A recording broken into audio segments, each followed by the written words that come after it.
Good morning guys.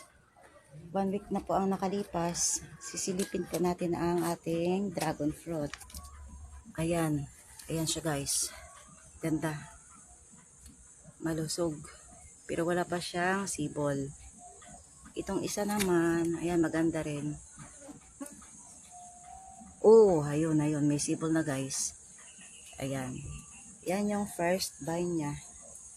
So, ang gagawin natin dyan, i-guide natin papunta sa taas. Hanggang dito po. Pagdating po sa taas, ikakat natin yung dulo.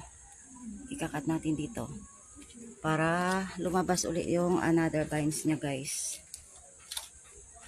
Pag lumabas po yan, pabayaan lang po natin hanggang sa dumami na sila. At doon po lalabas ang kanyang bunga. Maganda ang panahon kahapon, umulan. So, hindi kailangan natin na diligan. Ang dragon fruit guys ay nabilong siya sa cactus family. So, hindi kailangan na diligan palagi. Ayan. Kunting kaalaman about dragon fruit. Kung may katanungan kayo guys, PM nyo lang ako. That's all. Have a